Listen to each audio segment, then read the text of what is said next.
вот же я вчера познакомился с молодым человеком, его зовут Евгений, москвич.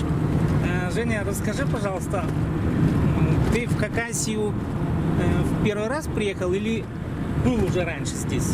Первый раз. А вообще где ты бывал? Да много где из разных стран, в Египте, Абхазии, Черногории. Вот. А из городов даже не перечислить. То есть много где бывал? Да. У тебя есть что с чем сравнить, получается, да? В смысле, что же? Ну, где интересно. То есть, Чем Абхазия? да, вот чем отличается, например, Египет от Хакасии? У тебя есть что рассказать, свое впечатление? Ну да. Ну, к примеру, что вот какие есть различия? Много различий. Например, в Хакасии много озер, а в Египте Красное море. Давай про Хакасию впечатление. Что тебе здесь показалось интересным Ну, в первую или очередь, необычным? в первую очередь наскальные рисунки. Везде бегают суслики. Вот. А суслики где ты увидел? Ну, их в основном здесь видит папа. Вот. Я их всего пару раз засек. А наскальные рисунки где удалось посмотреть? Там разные. И вот вы говорите, что динозавры вымерли несколько тысяч лет назад. И там прорисовка такая, что там можно найти любого, и мамонта, и динозавра. Ну вот смотри, Женя, ты какой класс закончил? Второй. Второй класс? И пойдешь в третий? Да. А откуда ты так много про динозавров знаешь? Ты мне целый вечер рассказывал про них. Ну, в принципе, я в детстве этим очень сильно увлекался. Мы в саду даже пытались сделать раскопки. Откопали череп собаки и сочли его за череп велоцираптора. Вот. Так, можно я еще раз поинтересуюсь? Вот назови, пожалуйста, разновидности динозавров. Вот, как их вообще называют? Имена их. Пояснить, Ну, кто они такие или... Ну, их много. Есть несколько групп динозавров. Вот, мои самые любимые это рапторы. Это самая любимая моя группа. Они достигают от метра до 3 в длину. Вот. Но это не сам динозавр, это подвид. А так там бывают из этого подвида и велоцирапторы, и юторапторы, вот, и дайнонихи. Там много кто бывают. Вот. И я ими увлекся из-за того, что рапторы это были самые умные динозавры на планете. Они даже по-своему умели общаться, вроде как. Вот. У них были специальные резонирующие камеры, с помощью которых они могли издавать звук. А откуда ты это все узнал? Ну, от разного. Вот. Книжки читал или в музей ходил? Ну, скажем так, мне недавно мама привезла книжку про динозавров. Вот. Там больше говорилось не про сами подвиды динозавров. Там больше говорилось про ученых, которые их открывали, что они открыли. Вот. Там больше говорилось про это. Большую часть я это узнал из роликов, сериалов. Много чего я узнал от своего друга Андрея. Он увлекается именно морскими древними животными. То есть у нас с ним очень похожие были темы. Вот. Это были разные источники. Получается, ты тогда и знаешь водных животных, да? Те, которые обитали раньше в океанах. Ну да. А назови, пожалуйста, их разновидности. Ну, Как они назывались-то? они делились на 3 подвида, которые жил в разных периодах. В триасовом периоде в морях царствовали ихтиозавры, похожие на дельфинов существа, которые могли достигать в длину как 2 метра, так и 20 метров. Вот. один из подвидов ихтиозавра, у одного из подвидов ихтиозавра были самые большие глаза соотносительно тела за всю историю. Вот. Это ему надобилось, чтобы видеть косяки рыб и лучше видеть в темноте. Дальше был юрский период, там плавали мазозавры. Нет, плезиозавры. Они выглядели, я их называл морскими диплодоками. То есть у них было длинное, так скажем, короткое соотносительно тело, длинные 4 ласты, хвостик, как у черепахи, маленький, длинная шея и маленькая голова. Вот.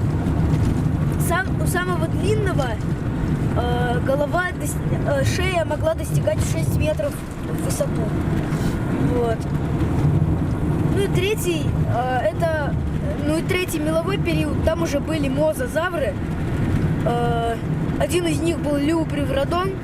Это прям огромный мозазавр, 20-25 метров. Вот. Он прям был огроманным, и эти мозазавры выглядели примерно так. У них тело было почти такое же, как и у плезиозавров, только у них был, в отличие от них, длинный вот такой вот хвост.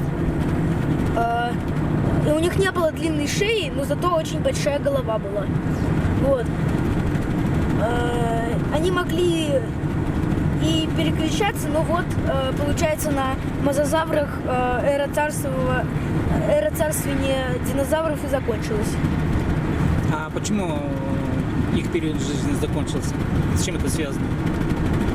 Ну, у ученых самая предположительная теория в том, что приземлился метеорит на нашу Землю 118 километров. В итоге поднялось облако пыли, и 3 года ядерная война, то есть некое они не пережили. Но моя гипотеза состоит в том, что если этот метеорит плюхнулся в воду, то пыли должно было подняться не очень много. То есть они оперились и пережили это, а умерли они гораздо позже из-за чего-то другого. Это уже твоя личная теория? Да. Ну, а как ты думаешь, чтобы подтвердить твою версию, ведь нужны какие-то дополнительные исследования, я так понимаю, да? Или что? Ну да, исследования нужны. Но эти исследования, я думаю, во-первых, такие дорогие, во-вторых, такие сложные, что проще уже воскресить динозавров и их изучать. Ну, ясно. Ну, смотри, Женя, вот вчера ты рассказывал, что пишешь про животных, фантастику. Да. Ты реально пишешь на самом деле? Можно почитать текст? Или просто фантазируешь? Ну, я это начал писать довольно недавно, поэтому я еще не написал, но у меня есть несколько сюжетов. Вот.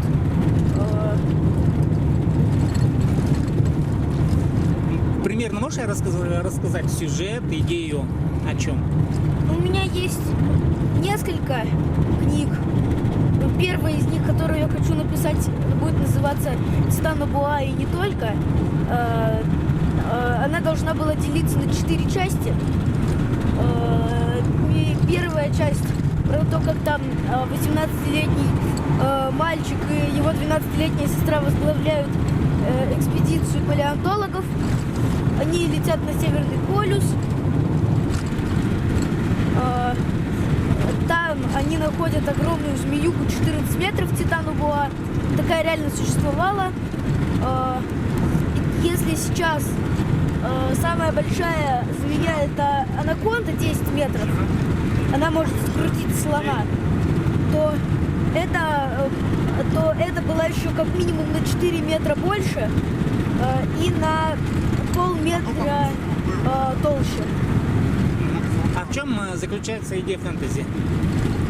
Фантастика в чем? В том, что они когда разморозили и несли эту змею, там эта вот 12-летняя поранилась, в итоге кровь этой змеюги перенеслась в ее кровь, произошел генетический дефект, и теперь она могла превращаться и в змею, и в саму себя. Дальше их приключения в первой части. Вторая часть там чешуя. Про то, как теперь о ней там какая-то крупная корпорация палеонтологов узнала и пытается на нее охотиться. Третья Титана Буа и королева Анаконда. Там они типа встречают свою сестру, которая может в анаконду превращаться. И там тоже свой сюжет. И четвертая это Титана Буа назад во времени. Вот. Это у тебя уже все продумано, да, тобой? Более-менее, да.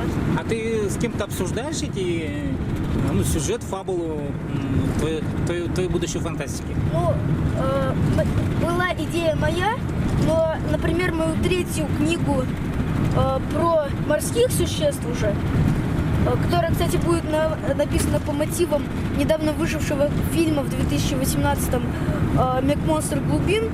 Эту идею я хочу обсуждать со своим другом Андреем, который очень любит древних морских существ. Скажи, а почему у тебя фантастика раскручивается вокруг палеонтологии? Сейчас обычно модно ведь про НЛО, инопланетяне, а у тебя вдруг животные древние. Я вам так скажу, это смотря у кого.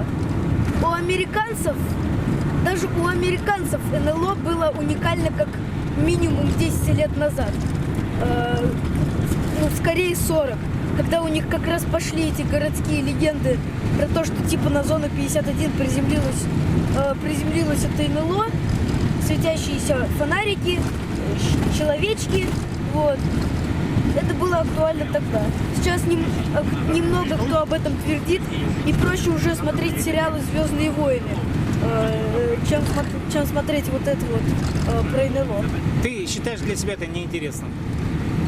Нет, я верю в пришельцев, но для себя мне больше интересна вот эта вот часть. Палеонтология? Да. Но смотри, а круг твой интересов, он ограничивается интересом к древности или еще ты чем-то занимаешься? В плане жизни я сейчас занимаюсь, у меня хорошо по предметам с математикой и литературой. Хожу на секцию футбола и в музыкальную школу. А так я еще выдвинул несколько теорий про то, как в космос отправить ракету дешево и, главное, разумно. Вот. Ну-ка, расскажи, как это можно сделать. Первая теория взлет, она ко мне пришла позже всех на самом деле. То есть я начал с конца, а закончил началом. Вот. Как выглядит это? Теория магнитного двигателя заключается в том, что на Земле мы ставим мощный магнитный двигатель, электромагнит мощный, и на ракете такую же штуку. В итоге на Земле включаем юг, и там включаем юг.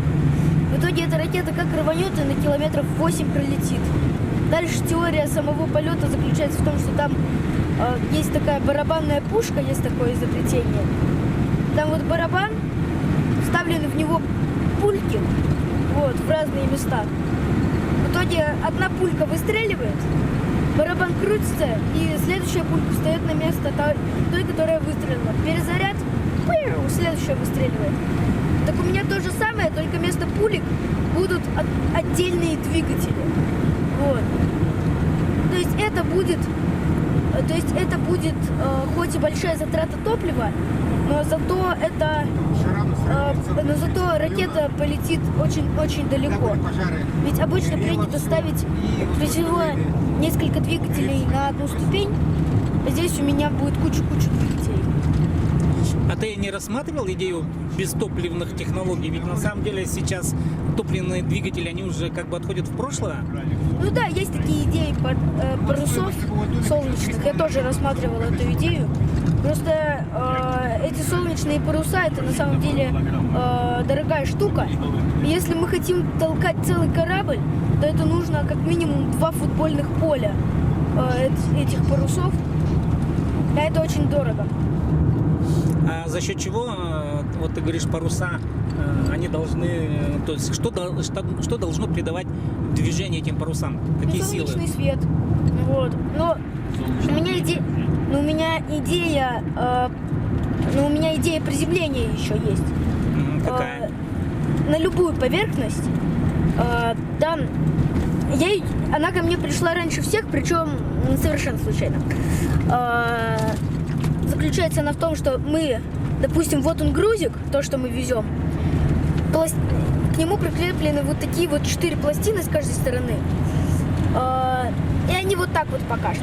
Когда приходит время приземления, они вот так вот выдвигаются вниз. В итоге он падает. В итоге, когда он приземляется, пластины могут отлететь, но сам грузик останется невредим. Вот. В итоге, плюс этой идеи заключается в том, что не надо делать все это из титана. Там из сверхлегких, сверхдорогих металлов это все не надо делать. Потому что чем тяжелее груз снизу, то есть чем тяжелее пластина, тем лучше. А тяжелый может быть металл. Вот, в итоге, если этот металл очень тяжелый, то у нас есть гарантия, что оно будет этими пластинами вниз, а не грузиком. Понятно. Вроде бы как понятно, но все равно надо познавать это дело. Можно еще следующий вопрос? Смотри, Женя, у тебя какие любимые предметы в школе? И нелюбимые тоже можно назвать, если можно. Любимые это литература, окружающий мир, математика, немножко музыка. Вот. Немножко. Вот. В нелюбимые предметы я почему-то внес только русский, несмотря на то, что у меня только английский хромает из предметов. Он почему-то является моим все-таки среднелюбимым уроком, а русский, несмотря на то, что у меня в нем одни четверки, пятерки, в году 4 с плюсом, да еще и я там очень люблю сочинения, мы почему-то его все равно ненавидим всем классом. Русский язык имеешь в виду? Да. Скажи, вот ты ходишь в музыкальную школу, на чем играешь, чему учишься? 4 предмета: фортепиано, сольфеджио, ритмика и вокал.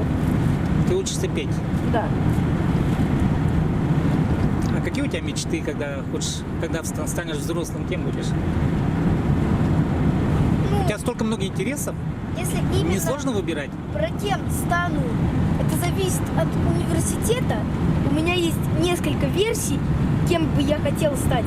Но это уже зависит, насколько я окончу школу, по каким будет хорошо предметам, по каким плохо. Вот. И в итоге получается от того, и там уже можно выбирать между этими профессиями. А пока у тебя точного такого решения нет, да? Да. Понятно.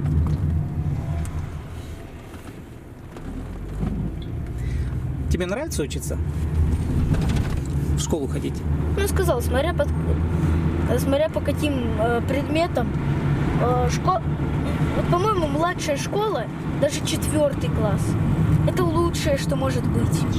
Но ты вчера говорил, что тебе нравится ходить в школу. Я вот с удивлением узнал об этом, потому что многие не хотели бы вообще посещать школу, дали бы волю, они бы не ходили в школу. А ты сказал, что ты хочешь ходить. Ну, мне, во-первых, нравится предмет, во-вторых, если я хочу чего-то добиться в будущем, то мне нужно окончить школу нормально. В-третьих, это мое практически единственное общение с друзьями, потому что после школы у меня все занято. У меня, то есть, расписание на прошлый 2-й год у меня было такое: понедельник. Это у нас, слава богу, 4 урока. Нет, 5 уроков. У нас только 1 раз в неделю было 4 урока, это пятница. Вот. Расписание такое: 5 уроков обычных. Игорь, вы еще в дороге? Потом на продленке я гуляю, захожу в класс, А, ну, там хорошо, буквально отлично. 10 минут, А ну вот забирают смотри, на скажи, музыкалку, а чего вы ритмика, свернули? сольфеджио. Потом мы с мамой можем куда-то зайти перекусить. Ага, ясно, ясно. Возвращаюсь Ты там домой, сердечко делаю переговори. уроки, смотрю мульты, играю Куда едете? с Фриппина, моим ну, другом ага, Макаром, ясно. соседом. И в 9 Понятно, он от меня составит уходит. Минут на Я еще около часа смотрю Ну, телек, потом уже начинаем укладываться. Мгм. Скажи, а Какую-нибудь воду купить. какие у тебя любимые компьютерные игры? Играешь? У меня, так скажем, вообще немного, у меня только одна. Вот. Но если дать волю интернету, то я бы себе закачал бы какую-то реалистичную стрелялку, Майнкрафт обязательно бы. Вот. Это прям я уже давно хочу закачать. Пока не дают возможности такой?